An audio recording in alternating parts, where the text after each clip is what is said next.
Hivin and Vibin with Dr. Bibi.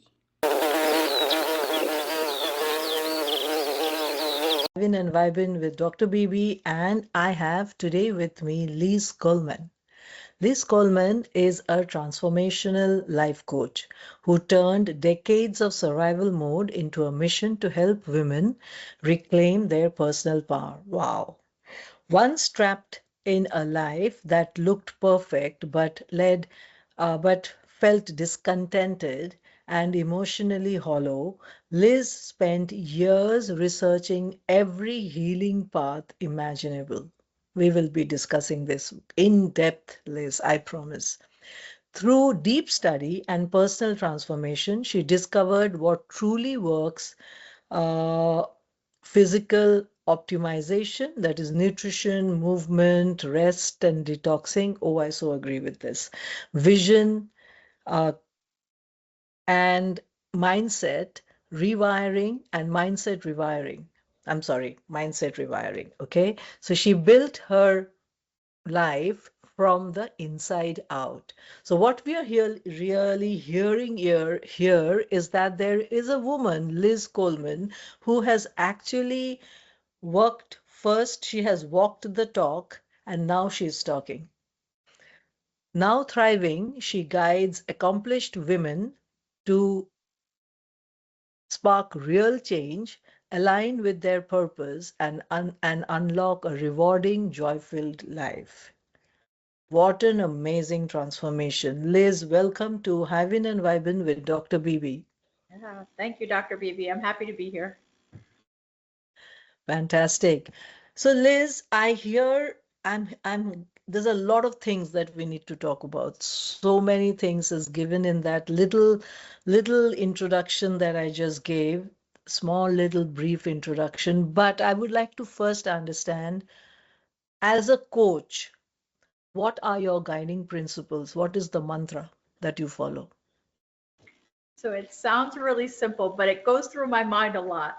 Just thinking, change your mind, change your life. It's so incredible how your mind can really shape your life and feel like you're really in control, even of outside factors. It's just an amazing organ, and I'm just fascinated by it. And I see how I've seen clients' lives change. I've seen my life change. It's incredible.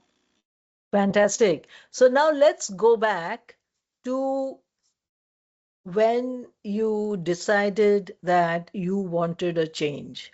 How did the coin drop that you wanted a change in your life? So I really didn't know I wanted to change. I just know that I felt really kind of stuck and unfulfilled. I was, from the outside, my life looked great. I had a career, I was married, I had kids, the whole thing. It looked great. But inside, it just it didn't feel good. I did not feel good. I tried all kinds of things like medications, just talk therapy, and all kinds of different things, and just nothing really seemed to help or work. And then one day I was reading this book by Joe Dispenza called Becoming Supernatural. And it talked about how you can rewire your brain and your mind. And I took to it right away. That was like the jumping off point for my studies and experimenting with different things. And yeah, just whirlwind and became a became my new passion, became my life. So yeah. Okay. So can we get into a little bit more of a depth in how did this, like, so say, when did it begin that, you knew that this life was a picture perfect life, and it went on for how long? And when did that ultimate coin drop? I'm maybe rephrasing the question, but I'm just trying to get a more better feel so that if there are people out there who are listening or who are watching us, they should be able to get, okay, so these are the symptoms I should look for. Yeah, see, that's the thing. I didn't know that I felt like a lot of, and I hear this a lot. I'm just wired that way. It's just my personality. You can't fix it. That you just feel like that's how you are and that's how your life is. So I didn't know that there could be anything different. It was just I was an anxious person. I was a sad person. Like I didn't realize by working with my mind and changing my mind, I could change my life. So I was reading this book, and it just kind of snowballed. I would read other books, and I started looking into nutrition and taking care of my body better, and doing mindfulness and all kinds of different things. And just going through that experience, that journey, that's when I realized, wow, you can have a fulfilling life. You can align with your true values and not listen to everybody else and not go with all the beliefs you grew up with. You can really change. So there was no defining moment. It's just, if you feel unfulfilled or stuck or feel like something's missing, that's a So possibility. that's the signal that you should Yeah, catch, that there is something that you need to change. yeah, exactly. Great. So how long was this transformation? So in years, if you had to go through it, how long was this entire transformation? No, it took years because I was trying everything. I wanted to try experience everything just to see what worked and what didn't. It was probably 3 or 4 years. I tried acupuncture and this one thing called transcranial stimulation. Magnetic stimulation. You have these things on your head, and it's supposed to help with anxiety and depression. So I tried that. I tried hypnotherapy. I even got a little bit into crystals and some spiritual things. Just all kinds of different healing modalities, physical and mental, and just trying different things. And like I said, I took what worked, what didn't, and kind of came up with this program. And it's helped a lot of people so far, and to help me. So I really believe in it. So what was this program that you then developed? So I call it's a mind life reset, because it's a 3-pillar approach, and just make sure that you're optimizing your physical, the way you're taking care of yourself physically. Are you getting rest? Are you hydrating? Are are you moving? And what are you eating? And then also your mindset, same long parallel. What are you telling yourself? How are you speaking? What are you reading? What are you listening to? You know, are other people influencing you? How your mind's working? And then some spiritual or soul work. Like I have this tool called mind shifting, and it's taking what you are feeling in words and in feelings and shifting your view.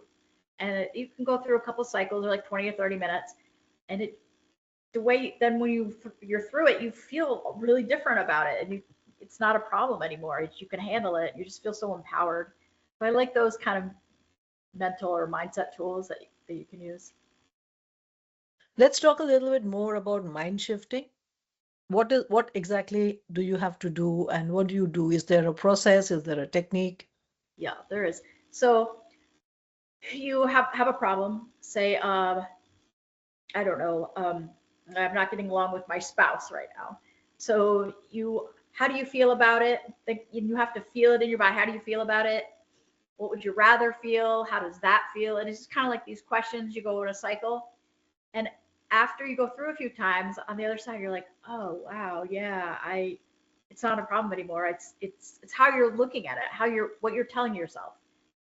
It's, again, how your mind works. It's how you can change your mind and change how you're viewing things, or how you're interpreting things, how other people are receiving energy from you. It's very interesting. Right. This receiving energy from you is something that I was just reading about it, I think a few days ago, and I went through an article that said that we actually emit a kind of a light. Every human being emits a kind of a light. Would you be able to, share something more on this? Yeah, if you're how you present yourself. If you're always negative, you're gonna have that kind of energy, and you're gonna attract that kind of energy. You're gonna attract other negative people or negative circumstances into your life. If you're positive and grateful and appreciative, you're gonna have that positive energy coming from you, and you're gonna attract positive people, and it changes your life. So always be saying positive, instead of saying I have to do this, you say I get to do this. Be positive always. Or you know I failed. No, you didn't fail. It was a learning experience. You had that opportunity and you learned something. I just reframing really makes a difference. Right. So let's go back to the person that you were when you were a child. How much of that child do you still have in you? Right now, I don't feel like I have any. I feel like a completely different person. I just remember that child so shy and in survival mode and just weak and oh, it was awful. And but what's so hard about it is, you know, a lot of people say, especially in my generation, they feel like maybe, you know, their parents were a little strict or not as loving or as not as supportive as they could have been. And we all went through that, or a lot of us. And but I feel like it makes it not that it was harder for me, but I just feel like I was a sensitive child and we had a nice life. And so from the outside, it looked like, oh my gosh, you're so lucky, you're so blessed. But on the inside, I wasn't getting any of my emotional needs met. I was, you know, I think I was abused, and my brothers also think that too, emotionally abused. And so that really took a toll on me. I felt very worthless, really. So it was very hard growing up, and you couldn't say anything because people on the outside were like, "What are you talking about? You have a great life." You know, they didn't understand, so it made it very lonely. You touched upon loneliness, a topic which is currently pretty much hot, and in this generations, the younger generations, they they feel that they are very lonely. Mhm. What, how, first and foremost, how would you define loneliness, and how would you actually, describe it to somebody if you had to? Yeah, you feel like nobody understands what you're going through. You're alone in this experience or this journey, and don't have anybody to talk to. It just feels very and you also I felt not very confident because I didn't have anybody to, you know, talk to about this. So it was, yeah, you just feel very isolated. Uh-huh. And do you feel lonely now too? Not Now that you have now. grown up? No, I Not don't. now? Okay. No, not at all. It's helped me in romantic relationships and in family relationships and work relationships. It's helped me a lot. Just reframing and rewiring. So you are a very different person from the child that you were born. Oh yeah, definitely. Yeah, completely. So is there any pattern of behavior that you do which you used to do as a child? And maybe you do it in private right now or something, but do you do anything? I yeah, you know, I really don't feel like I have much in common with that child. It's like I said, I was so quiet and shy and felt very yeah, like I had to be aware. I was on high alert always and tried to stay out of the way to stay out of trouble. Now I'm just very, I'm outspoken. If I have something to say, I say it. If I feel a certain way, I you know, do something about it. I don't just sit there. I mean, and I think everyone has that within them, even if they feel quiet or shy or scared. You have that within you to align yourself with your values and set boundaries and live your true authentic life. It's I don't know. I feel like everyone should have that opportunity at least to do that. But you have to make that opportunity, don't you think so? Because you made your own opportunity. You Yes. found it for yourself. Oh yeah. So, so let's talk about making these opportunities. How did you go about actually creating these opportunities for yourself? So I did notice that it's repetition and practice. You're gonna have to. It starts slow. You're not gonna just all of a sudden after practicing for a day wake up and like have a new life. You're gonna have to keep. You have to be aware of when you're having these thoughts that are maybe negative, and then right away change it. So it's like training a dog. You're gonna train your brain not to speak that way to yourself or not to think that way. And so consistency, practice, being aware. Sometimes I set a timer just to have a few breaks during the day to take a few deep breaths and check in with myself. So just, yeah, practice and consistency, and you'll get there. Okay, practice and consistency. So some amount of persistence as well. Mhm. Yeah. Okay. And yeah. So, when you were a child, you said that you would stay away from, from any kind of thing that you felt would be challenging you, or you would stay away from so that you don't make any kind of waves around you. But How do you face challenges now? so it's so interesting. Now nothing seems to ruffle me or bother me. And I'm amazed still. Like if something happens, I used to get so upset or just run and cry or hide, and now it happened, and you deal with it and you move on, or not. It's a choice. Everything's a choice, and I don't know. I don't know how I do it, but I know just from being calmer and being present and being grateful, like all those positive feelings, just really ripple into all sections of your life. So when you started being a coach, like when I started being a coach, I remember I faced a lot of challenges. Lead generation was a huge challenge. What are the challenges that you faced, while when you started your practice? Yeah. So I had never had a business before. So learning all that, like how to get the word out, how to find clients, how to set up your business, what's your offer, who are you talking to, that kind of thing. And this was very confusing to me as well as the people I was talking to.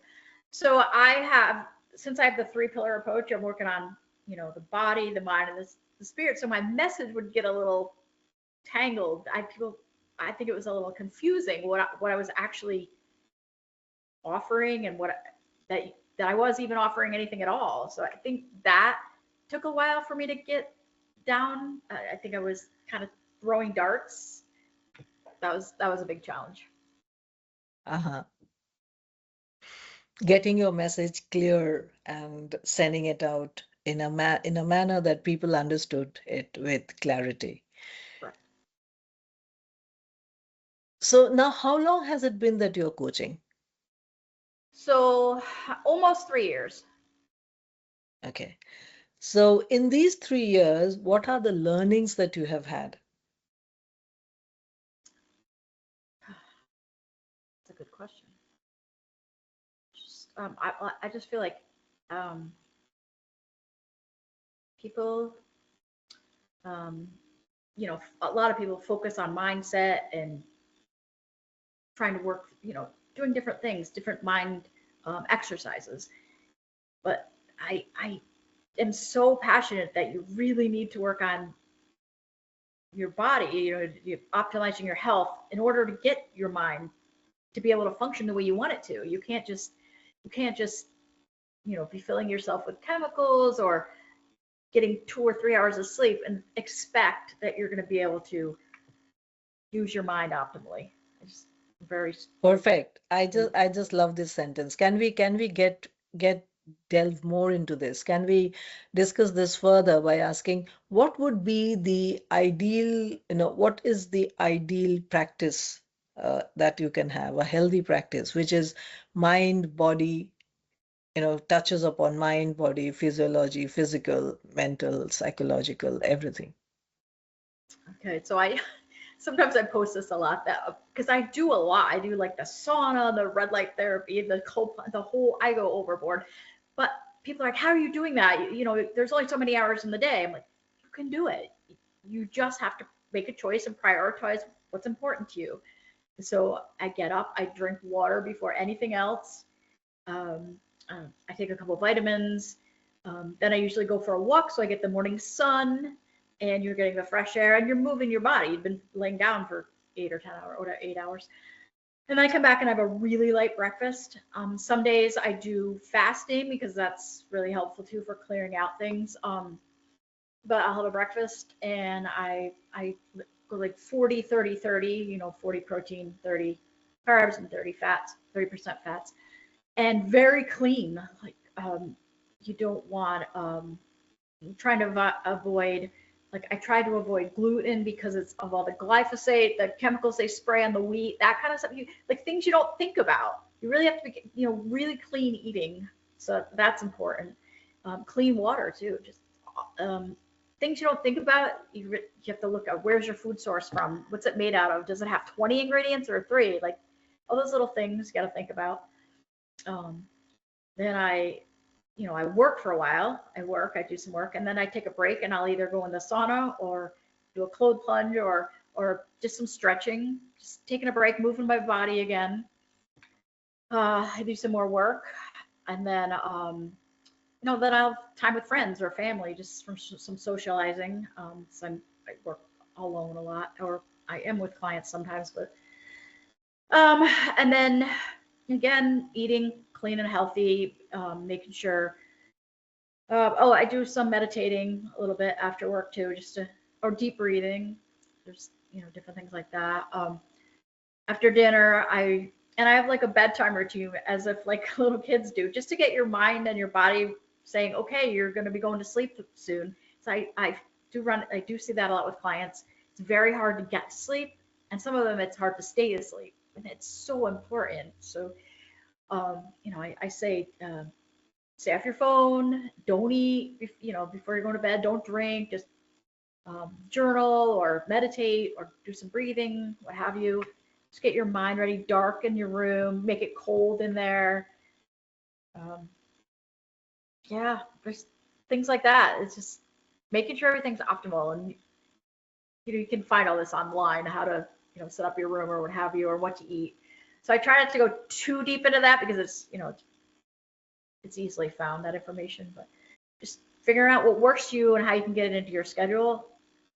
It does make a big difference. People are thinking, I'm not going to do that, or I don't need to do that, but you really do. I agree. Okay, so let's talk about the meditation practice that you do. What is it that you do? I mean, you said about deep breathing, but other than deep breathing. So I usually spend about, you can spend hours, but I usually spend about 30 or 40 minutes at night. And you can do it, a lot of people like to do it in the morning, set their day up, but I do it at night just to relax me. And I incorporate the breathing because it keeps my mind from wandering. And it's okay if it does. You just acknowledge that some thoughts came into it. You say, okay, I acknowledge you, and let them go. And the breathing helps me because when I exhale, I make like I hum, or I just hear my breath, a sigh, just so that you're focusing on that rather than letting thoughts pop in. And at first, you might be able to go 10 seconds or 30 seconds, before thoughts come in. And after a while, you can go for 10 minutes, 15 minutes. So, and just giving your mind a break. It's really important. Like your mind needs a break too. Great. You also spoke about journaling. Do you do journaling yourself, or do you just recommend it to your clients? I do a little bit in the morning, and I know there's so many prompts depending on what you're trying to, where you want to focus, but I do when I'm gratitude, I write 3 to 5 things that I'm grateful for, and I do it in the morning because I want to set my day up on that wavelength of being grateful for things. And I try to think of different things than sit and write the same thing every day, but I think it really helps. It really sets your mind up for being positive and joyful. Right. You also spoke about, like do you drink a set number of glasses of water? Like a lot of people drink 2 liters and something. So do you have a set number of glasses of water that you drink? I don't have a set number, but I do know I drink a lot. I drink probably twice my body weight in water. It's really important just to keep hydrated, keep things moving.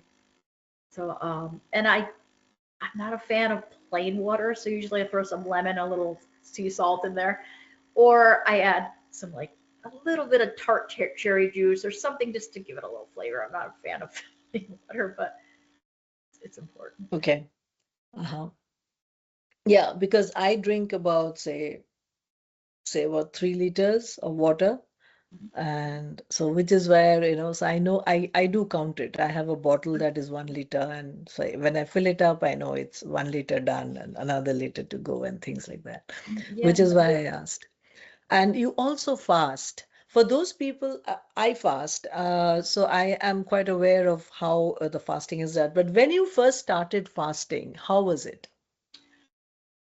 It was hard at first because you're used to just your mouth moving and taking stuff in. But once you get through like the first day, sometimes I'll do 3 days. You get through the first day, your mind is clear. You have surprisingly you have energy. Yeah, just like I said, at first it's a little hard, but you can do anything. You can do anything you put your mind to. So just move through it, drink water, fill you up, and just go for a walk if you can't stay out of the kitchen. Just you can do it. It's hard, but you can do it. You can do anything. Right. So when you first started fasting, when was that? How many years ago was that? Oh gosh, probably about 8 years ago, I did a lot of intermittent fasting where you only eat for like 6 or 8 hours in that window. And I lost a lot of weight doing that, well, between walking and doing that. I lost a lot of weight and I was like, wow, this is really powerful. And yeah, I felt better too. I felt, just like I said, more energy and just like things were moving better through my body. Mm-hmm.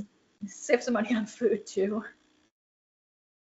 But, yeah, I like it. And then that brought me into the more like the 2 and 3 day fasts, just more healing and cleansing. Right. Yep. So with fasting and with intermittent fasting, what is the difference? So yeah, like the intermittent, you can pick a window and just only eat between that time. And I think it's more. I think it's more. It gives your body a break, when you're not eating. But if you do it longer, I feel like it has more like internal, more for your more body function benefits. Um, what's the word? Autophagy. Is that an autophagy where your cells, the bad ones, leave and new one. It's kind of healing to do it longer. That's what I know anyway about the difference. It depends on what your goal is. Mm-hmm.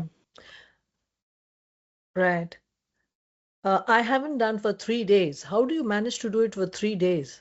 Yeah, I thought it would be hard, but like I said, after you get through the first day, it's it's it's pretty easy after that. As long as you're drinking your water and so forth. Um, So you just drink water for 3 days. yeah, some people do 5 days. I don't think I could do 5 days, but three is good, and you feel really good after.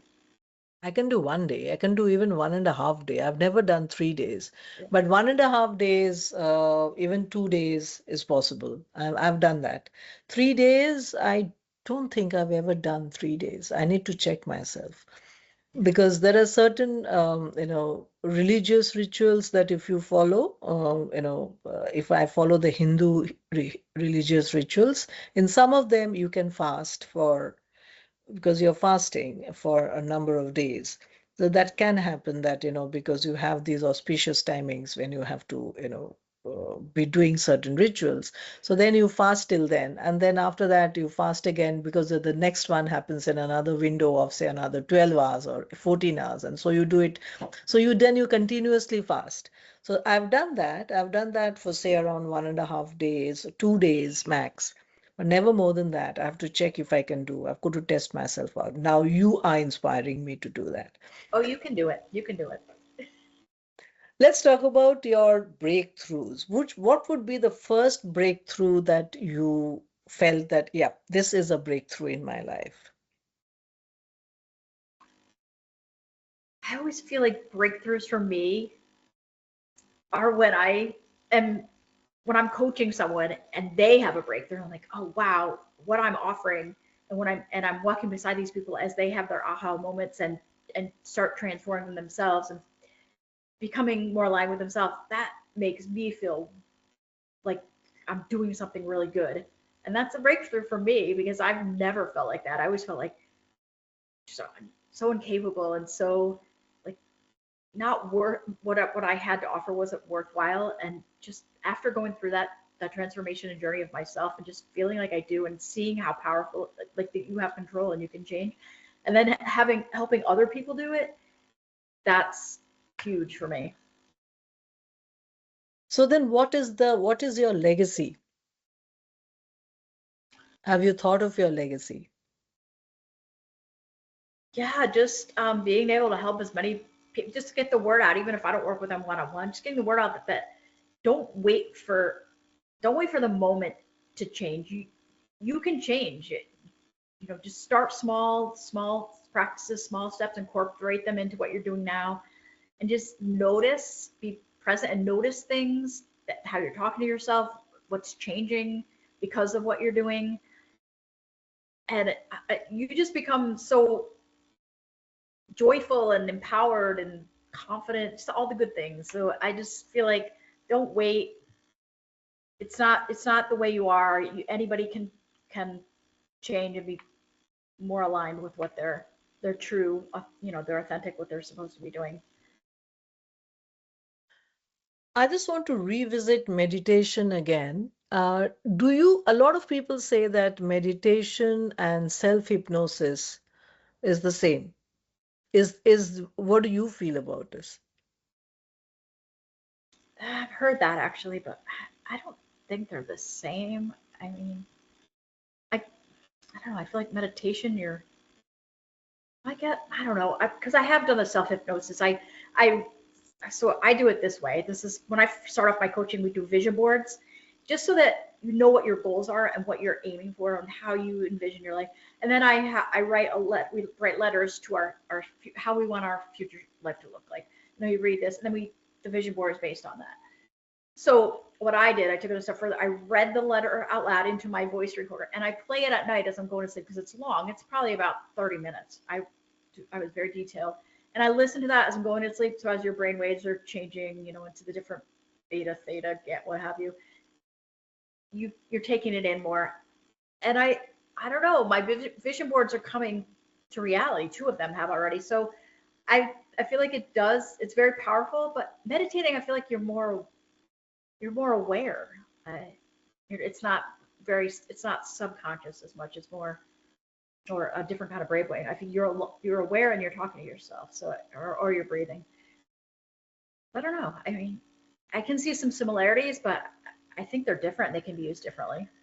I find them totally different. I think meditation and self-hypnosis, even if you call it self-hypnosis, is absolutely different. Yeah. Because meditation, you're consciously doing something to, there's an intention, there's a very conscious uh, process in your mind that you're using, applying. Whereas in self-hypnosis, you're actually just putting your mind into being doctored in a certain manner, and you are Mhm. telling your mind that this is what you need to do and just follow that. So you're creating a kind of a puppet out of your mind, and making your mind. So that is what I feel about it. Yeah. uh, but I don't believe in hypnosis, very honestly, of any sorts, because I know that people talk about it being having a therapeutic value and they can be used for treatments, etc. But I personally do not think that for my belief system, it just doesn't work. Mhm. That how can you make someone, make someone's mind follow whatever you wanted to follow without the person really having thought about it, or given you consent that yes, this is what I want to do with you. So Exactly. that's what I just can't. My belief system conflicts there. Yeah. No, So I was just gonna add when to did that. I agree yeah. with you. And I think because I did the hypnotherapy with a doctor. It was a man, and he would say stuff while I was laying down, and I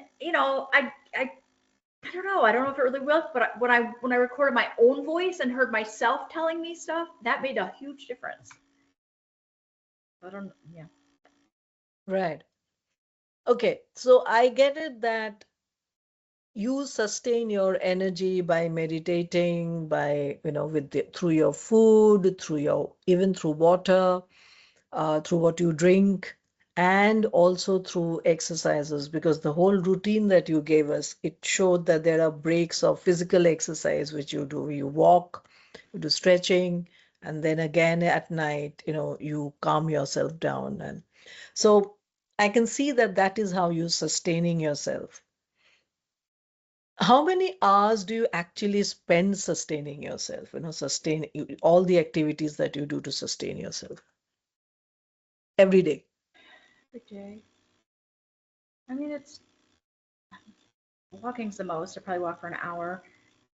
Just the extra things besides working and eating and sleeping. That long, maybe like a little over 2 hours, maybe. It's not that long, but because it's little pockets.